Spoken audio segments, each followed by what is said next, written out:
देखाउने, सुनाउने, सिकाउने सबै गुरुवरहरूलाई यो स्थानबाट नै वन्दना। गुरुवरहरूको आशीर्वाद लगायत सत्पुरुषहरूको मैत्रीलाई शिरोधार्य गरी सधर्म प्रेमी योगीहरू प्रति दिनानुदिनको मङ्गलमयको शुभ मैत्री कामना व्यक्त गर्दै सबैको मङ्गल होस्, भलो होस्, कल्याण होस्। त केही समय ध्यान भावना आचरण गर्ने समय भएको हुनाले आफूलाई सजिलो हुने एरिया पथमा एकदमै अटेन्सन भएर म एकछिन ध्यान भावना आचरण गर्छु भन्ने मनबाट बस्नुहोस्।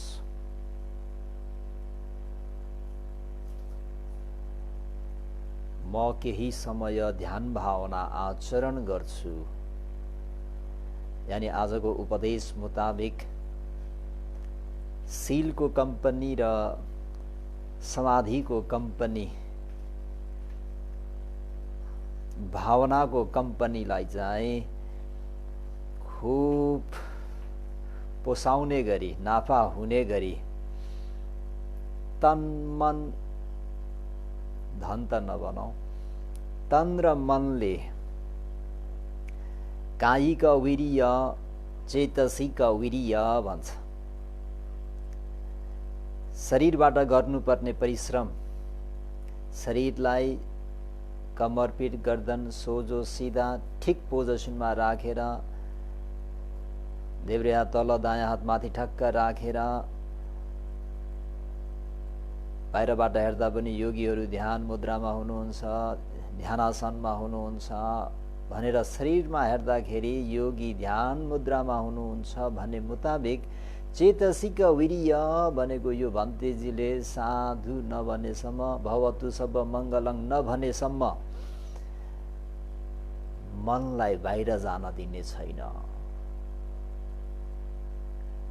मनलाई बाहिर जान दिने छैन,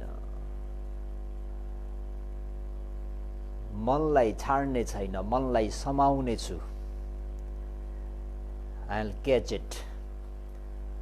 मनलाई भाग्न दिने छैन, मनलाई आफ्नो अधीनमा ल्याउने छु, मनलाई आफ्नो बसमा ल्याउने छु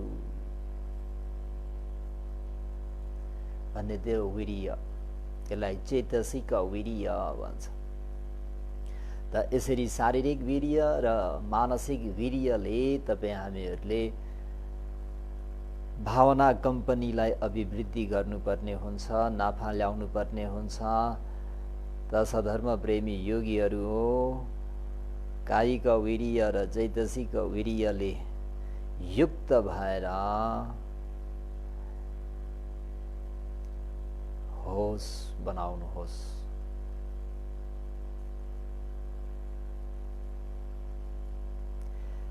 शीलंनिसाय शीले पतिष्ठाय चतारो सती पठाने भावेयासी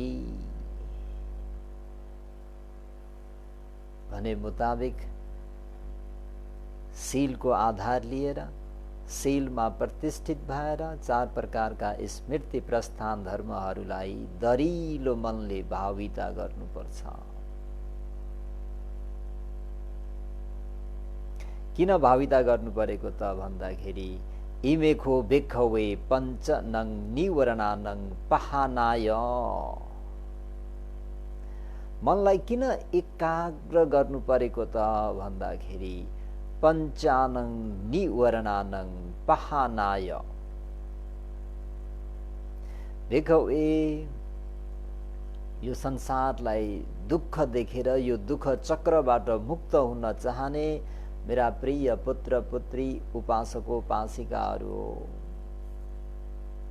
खो वास्तवमा भन्नुपर्दा इमे पञ्चनङ, यी पाँच प्रकारका निवरणानङ, ती काम छन्द निवरण, व्यापाद निवरण, थिन मिद्द निवरण, उद्धच ककुच निवरण र विचिकिच्छा निवरण भन्ने यी पाँच प्रकारका निवरणालाई पहानाय हटाउनको निम्ति, पन्छाउनको निम्ति, भगाउनको निम्ति, दमन गर्नको निम्ति, शमन गर्नको निम्ति भगवान शास्त्रले दिनुभएको 4 प्रकारका स्मृति प्रस्थानहरूमध्ये आफू आफूलाई अनुकूल हुने स्मृति प्रस्थानको अभ्यास गर्नुपर्छ। भावेतब भनेको विश्राम नगरिकन भन्नुको तात्पर्य यो ध्यानको अवधिमा मनलाई भाग्न नदिकन भनेको। जुन हामीहरू भावनाको क्षेत्रमा लागेका छौं हामीहरूको मन त्यसैमा हुनुपर्छ। शारीरिक वीर्यले मात्र हुँदैन। ध्यान मुद्रामा चाहिँ बसेका छौं तर मन चाहिँ बाहिर छ भने काम सम्पन्न भएन। यो कम्पनी घाटामा जाने भो, लस हुने भो। त्यही भएर जुन काममा हामीहरू लागेका छौं त्यसमा हामीहरूको चित्त भन्ने मन एकदमै स्थिर भएर त्यसबाट निश्चल बनाएर राख्न सक्नुपर्छ। त्यही भएर अझ आताप भन्ने निर्देशन मुताबिक त यो आधा घण्टा भित्रको अवधिमा नै मैले मेरा मनमा भएका विकारलाई झरमझुरुम पारेर खसालिदिन्छु, झरमझुरुम पारेर सखा पारिदिन्छु भन्ने त्यो मनसायले चाहिँ हामीहरू त्यो कार्यमा लाग्नुपर्ने हुन्छ। त्यही भएर एकदमै उत्साहित भएर काम गर्नुहोस्। त आफूले गर्दै गरेको भावना छ भने गर्दै गर्नुहोस्, हैन भने मैले यहाँबाट एकछिन हजुरहरूलाई 32 कोठसको निर्देशन गरिदिन्छु। त्यसमा मन लगाउन चाहने योगीहरूले पनि लगाउनुहोस्। अति इमस्मिन काये केसा शरीरको रौँमा लानुहोस्। लोमा भन्दा शरीरको त्यो रौँ खुट्टादेखि घाँटीदेखि मुनि खुट्टादेखि माथि नखा हात गडाका नङहरूलाई हेर्नुहोस्। दन्ता भनेको दाँत, हाडको टुक्रा, त्वचो शरीरको पातलो छाला। यो अनुलोम भयो। फेरि हामी प्रतिलोम पनि गर्नुपर्छ। त्वचो भनेको त्वचो भन्दा हामीहरूको ध्यान सारा ध्यान छालामाथि जानुपर्छ। दन्ता भनेर मनबाट उच्चारण गर्दाखेरि त्यो सम्पूर्ण दाँतमा आफ्नो मनलाई खिच्नुपर्छ र कस्तो छ। नखा मनबाट नखा पनि भन्ने, नङ पनि भन्ने र अनि साथै त्यो माछाको कत्ला जस्तो भएको त्यो नङमा सारा ध्यान सारा मन त्यहाँ गएर ओहो यो कस्तो असुचि, यो कति अशुभ भनेर यसरी त्यसलाई मनन पनि गर्नुपर्छ। लोमा पनि भन्ने, रौँ पनि भन्ने, अनि त्यो रौँ भन्दाखेरि आफ्नो शरीरको त्यो रौँ, लोमा भन्दाखेरि त्यो शरीरको त्यो रौँलाई मनन गर्ने।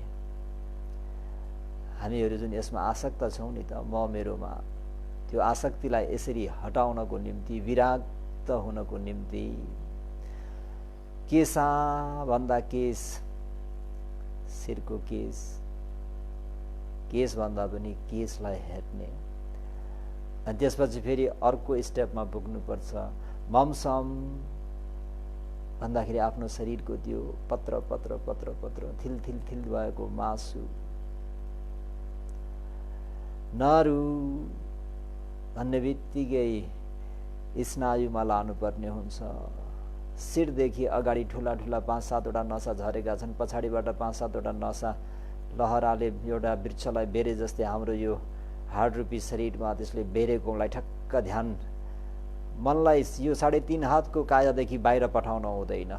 चैतसिक वीर्य भनेको हामीले जुन जुन कुराको नाम उच्चारण गर्छौं हामीहरूको ध्यान हामीहरूको मन पनि त्यही विषयमा ट्वाक्क ट्वाक्क ट्वाक्क।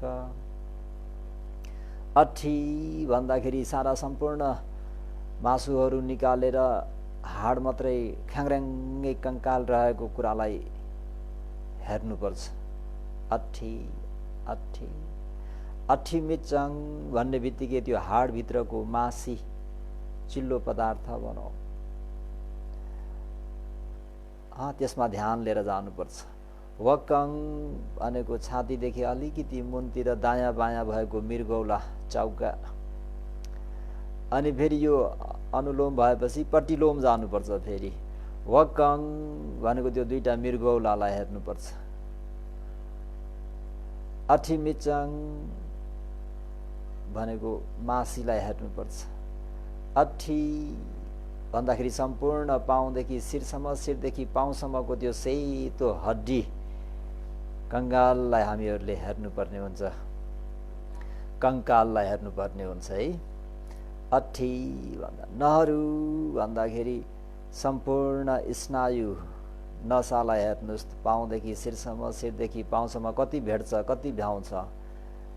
जुन जुन शब्दको उच्चारण गर्छौँ त्यो शब्दमा ममसम भन्दाखेरि मासु, कहाँ कहाँ ठोस मासुहरू छन् आफ्नो शरीरमा, त्यो देख्नु भएको छैन भने कुनै खसीको मासु त देख्नु भएको होला, त्यो थेलथेल परेको सेम त्यस्तै नै हो। त्यो आफ्नो जिउमा भएको पनि त्यही नै हो भनेर कुनै पशुको मासुहरूसँग कम्पेयर गरेर हेर्नुहोस्। अब तचो छाला, दन्ता दाँत, नखा नङ, लोमा रौँ, केसा केस भनेपछि अनि फेरि अगाडि बढ्नुपर्छ माथि। हृदयङ भनेको मुटुमा ल्याउनुपर्छ मनलाई, ठक्क छातीको माझमा भनेर निर्देशन गरिरहेको छ विशुद्धि मार्गमा। हृदयङ। यकनङ भनेको कलेजो, कलेजो कस्तो हुन्छ भनेर हरेक व्यक्तिलाई थाहा छ। किलोमकङ फियो भन्छ, गाईको जिब्रो जस्तो हुन्छ अरे, यो पेटको पचाउनेको राइट साइडमा हुन्छ अरे, रातो रातो पानको पत्ता जस्तो। पिहकङ भनेको झिल्ली जालीहरू जस्तो एक प्रकारको पातलो भित्रभित्र हुने। पफासङ भनेको फोक्सो, छातीमाथि टक्क कभर गरेको छ फोक्सो।